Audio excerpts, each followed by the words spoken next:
오늘 우리 말씀 마태복음 17장 1절에서 8절까지의 말씀입니다. 마태복음 17장 1절에서 8절까지 말씀입니다. 신약성경 28쪽 마태복음 17장 1절에서 8절까지 말씀입니다.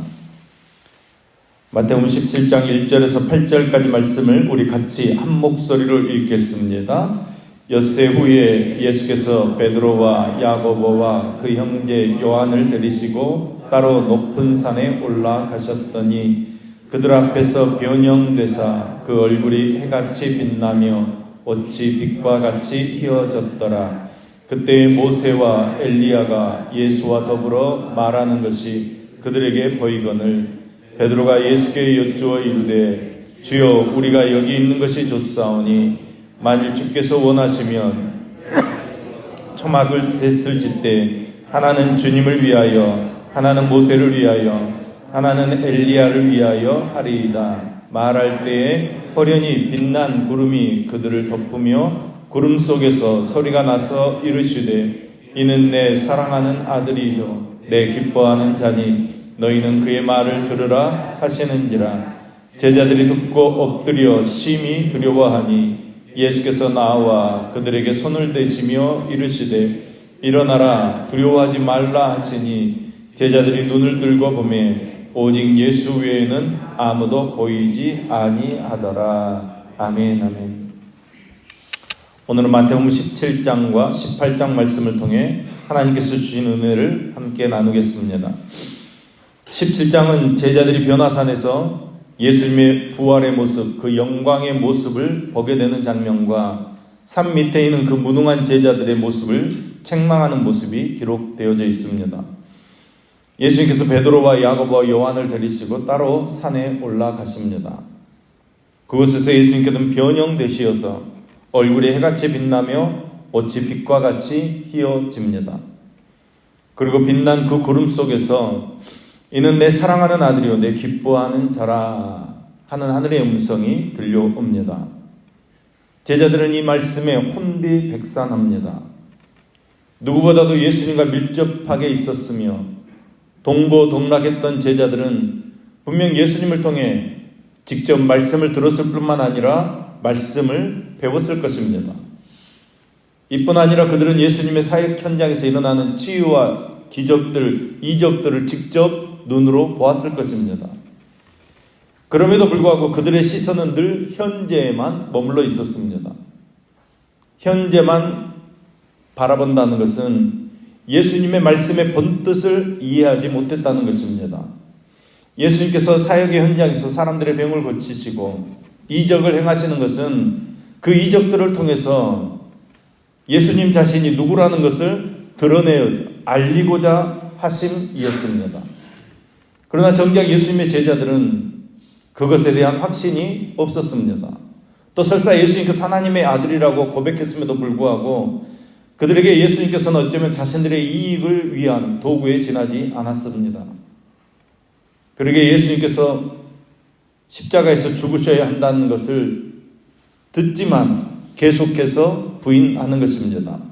변화산에서 구약을 대표하는 모세와 엘리야가 예수님께서 이 땅에 오신 궁극적인 목적에 대해서 이야기함에도 불구하고 그들은 여전히 자신의 귀에 들려오는 이 말들을 무시하는 것입니다.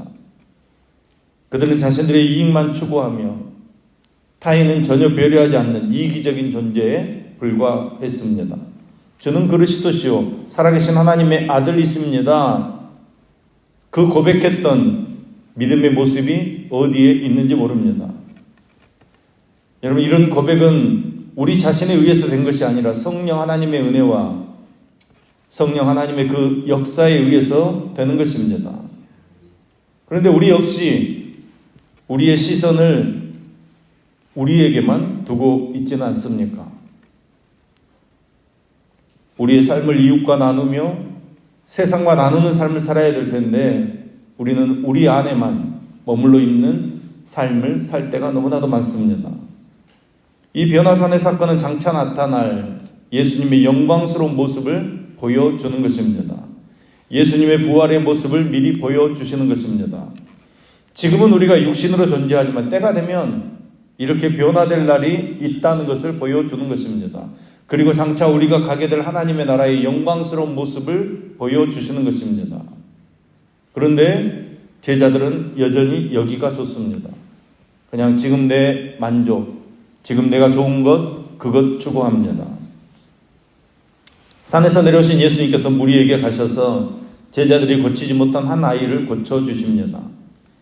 예수님께서는 제자들이 믿음이 작아서 고치지 못했다고 말씀하십니다. 하나님의 나라의 능력이라는 것은 산을 옮길 만한 능력이고 이 땅에서 못할 것이 없는 능력인데 믿음이 없으면 그 능력을 누리지 못한다는 것입니다. 여러분, 이 능력을 누리는 믿음이 무엇입니까? 예수님에 대한 믿음과 말씀에 대한 믿음을 이야기하시는 것입니다. 하나님의 말씀이 내 속에 깨달아져서 내가 하나님의 백성이 되고 하나님의 나라의 복을 받아야 되는데 말씀에 대한 믿음이 없으면 내 속에는 세상 욕심과 인간적인 욕망만 있게 된다는 것입니다. 그냥 여기가 좋은 것입니다. 여기에 있고 싶은 것입니다. 그런데 사람의 욕심과 이 사람의 욕망 가지고는 이 땅에서 하나님의 나라를 이룰 수 없다는 것입니다. 우리가 우리의 욕심, 우리의 욕망 다 내려놓고 예수님만 바라볼 수 있기를 소망합니다. 세상과 나는 간 곳 없고 예수님만 보이게 되는 믿음이 저와 여러분에게 있기를 소망합니다. 그리고 22절, 23절 말씀을 보면 이제 이때부터 예수님께서 제자들에게 십자가와 부활을 다시 가르치십니다. 그런데 제자들은 여전히 이해하지 못합니다. 제자들은 매우 근심했다고 이야기합니다. 24절 이하의 말씀을 보면 물고기 입에서 한 세계를 얻어서 성전세를 내시는 모습을 볼 수 있습니다. 예수님께서 성전의 주인이시기 때문에 하나님의 아들이시기 때문에 세금을 내실 이유가 전혀 없습니다. 그러나 세상의 법과 질서를 지키기 위해 그들을 실족하지 않게 하기 위해서 세금을 내라 말씀하십니다. 우리가 하나님의 나라의 법을 따라 순종하는 삶을 살아가지만 여러분, 우리는 여전히 세상에서 살아갑니다. 세상을 무시하면 안 됩니다. 나는 하나님의 종이라고 하면서 하나님의 사람이라고 하면서 세상의 법을 어기며 사는 것은 하나님의 뜻이 아니라는 것입니다. 18장은 누가 하나님 나라의 백성이 될 수 있는가? 천국에서 누가 큰 자인가? 이것을 기록하고 있습니다. 예수님의 제자들은 예수님께서 십자가에서 죽으시고 3일 만에 부활하실 것이다 말씀하시는데 이런 십자가와 부활에 대해서는 관심이 없습니다. 제자들은 하나님의 나라가 이 땅에 이루어지면 누가 더 높은 자리를 차지하게 될까? 서로 의논하기도 했고 서로 다투기도 했다는 것입니다. 이처럼 천국에서 누가 크냐 논쟁을 벌이는 제자들에게 어린아이와 같이 자신을 낮추는 사람이 천국에서 큰 사람이다 말씀하십니다. 그러면서 제자들이 견지해야 할 여러 가지 자세에 대해서 교훈하십니다.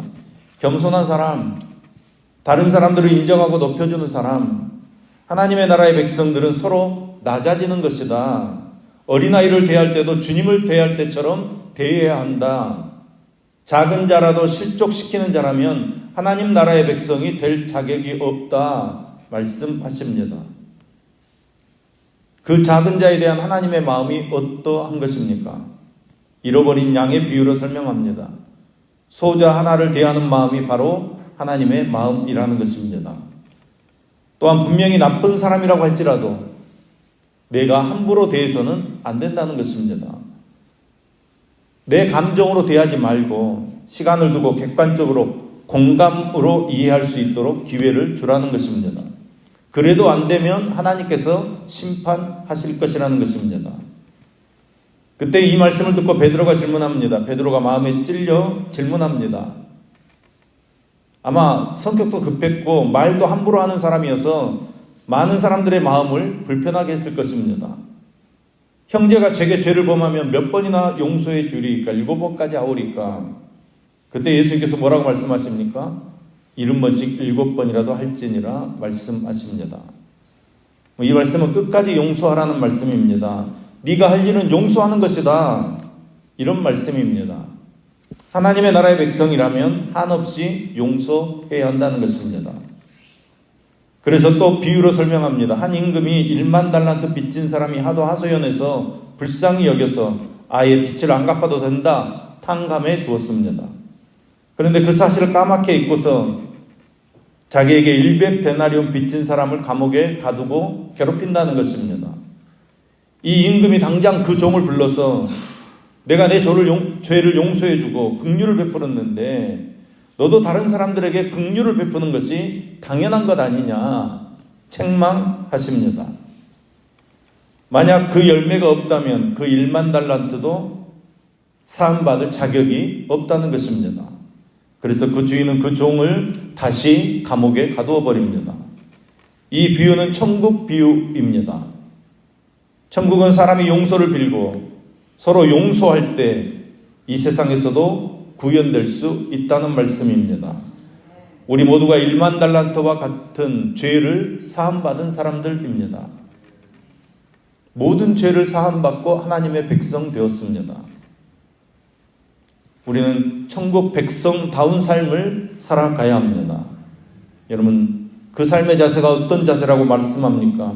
용서하며 살아야 한다는 것입니다. 죄 사함의 은혜를 기억하고 남의 허물과 잘못을 용서하며 살아라 말씀하시는 것입니다. 여러분, 우리는 법으로 사는 사람들이 아닙니다. 우리는 율법으로 살았다고 하면 이미 다 멸망받을 사람들입니다. 죽을 수밖에 없는 사람들입니다. 우리는 은혜로 사는 사람들입니다. 우리는 그 은혜를 기억해야 합니다. 그 은혜를 기억하며 용서의 삶을 살아가는 저와 여러분 될 수 있기를 예수님의 이름으로 축복합니다. 기도하겠습니다. 우리 죄를 용서해 주신 하나님 아버지, 우리는 오늘도 세상에서 정의를 외치며 하나님의 공의를 외칩니다. 하지만 정말로 하나님께서 우리를 향하여 공의를 앞세우시면 우리는 살 수 없는 존재임을 고백합니다.